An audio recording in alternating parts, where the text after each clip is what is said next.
Réjouis-toi, Marie comblée de grâce, le Seigneur est avec toi. Tu es bénie entre toutes les femmes, et Jésus.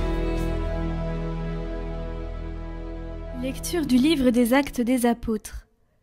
En ces jours-là, les frères dispersés par la tourmente qui se produisit lors de l'affaire d'Étienne allèrent jusqu'en Phénicie, puis à Chypre et à Antioche, sans annoncer la parole à personne d'autre qu'aux Juifs. Parmi eux, il y en avait qui étaient originaires de Chypre et de Cyrène, et qui, en arrivant à Antioche, s'adressèrent aussi aux gens de langue grecque pour leur annoncer la bonne nouvelle. Jésus est le Seigneur. La main du Seigneur était avec eux. Un grand nombre de gens devinrent croyants et se tournèrent vers le Seigneur. La nouvelle parvint aux oreilles de l'église de Jérusalem, et l'on envoya Barnabé jusqu'à Antioche. À son arrivée, voyant la grâce de Dieu à l'œuvre, il fut dans la joie. Il les exhortait tous à rester d'un cœur ferme attaché au Seigneur. C'était en effet un homme de bien, rempli d'Esprit Saint et de foi. Une foule considérable s'attacha au Seigneur. Barnabé partit alors à Tarse chercher Saul. L'ayant trouvé, il l'amena à Antioche. Pendant toute une année, ils participèrent aux assemblées de l'Église. Ils instruisirent une foule considérable. Et c'est à Antioche que, pour la première fois, les disciples reçurent le nom de chrétiens.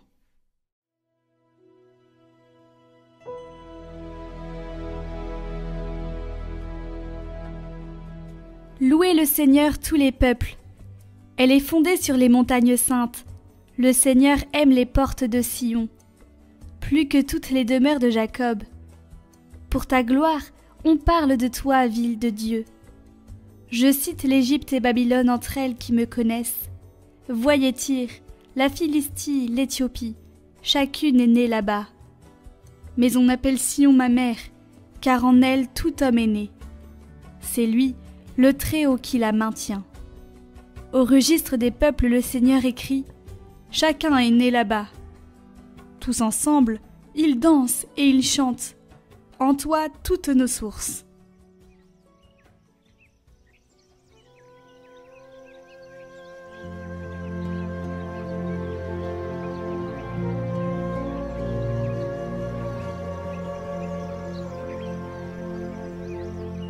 Évangile de Jésus-Christ selon saint Jean. On célébrait la fête de la dédicace du temple à Jérusalem. C'était l'hiver. Jésus allait et venait dans le temple, sous la colonnade de Salomon. Les Juifs firent cercle autour de lui. Ils lui disaient « Combien de temps vas-tu nous tenir en haleine ? Si c'est toi le Christ, dis-le-nous ouvertement. » Jésus leur répondit « Je vous l'ai dit, et vous ne croyez pas. Les œuvres que je fais, moi, au nom de mon Père, voilà ce qui me rend témoignage.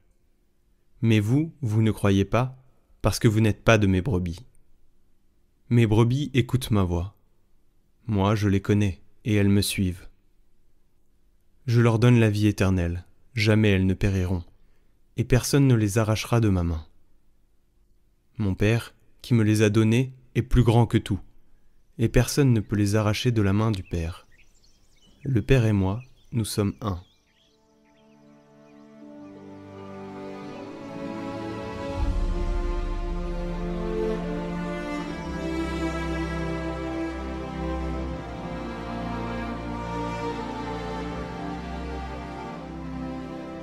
Aujourd'hui, en ce 13 mai, nous célébrons Notre-Dame de Fatima. Ce jour-là, en 1917, Marie est apparue à 3 petits bergers au cœur du Portugal. Que leur a-t-elle dit ? Que leur a-t-elle montré ?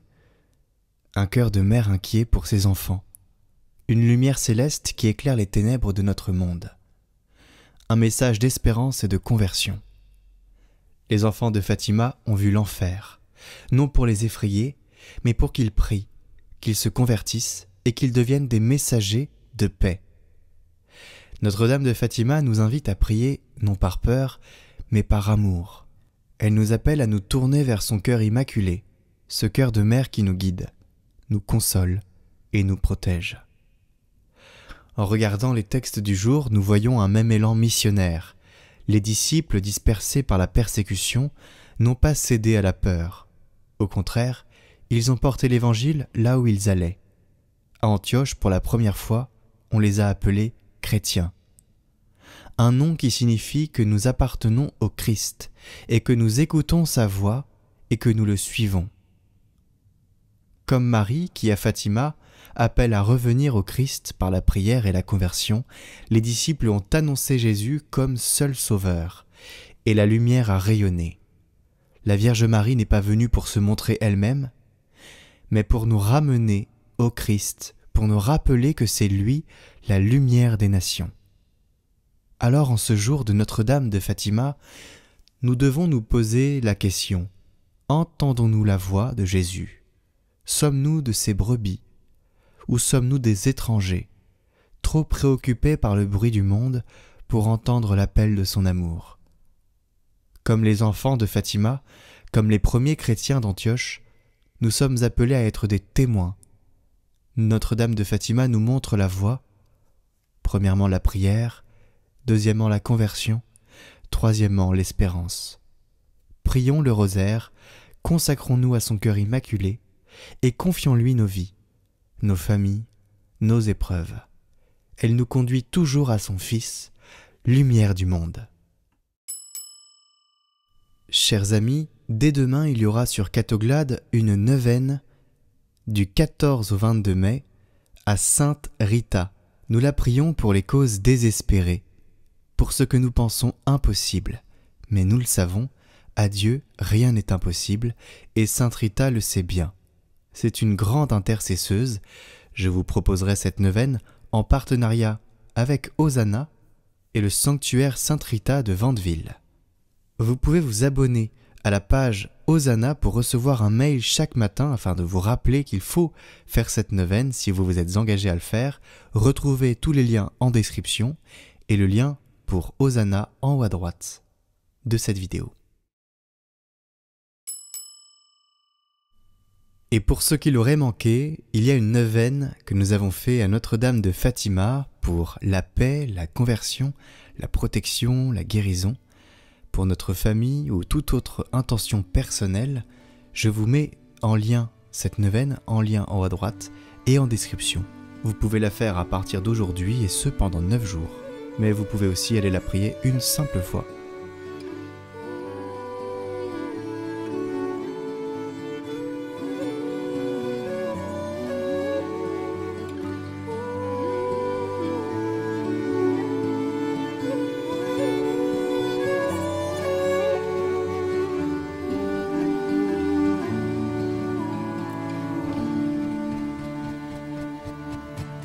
Réjouis-toi, Marie comblée de grâce.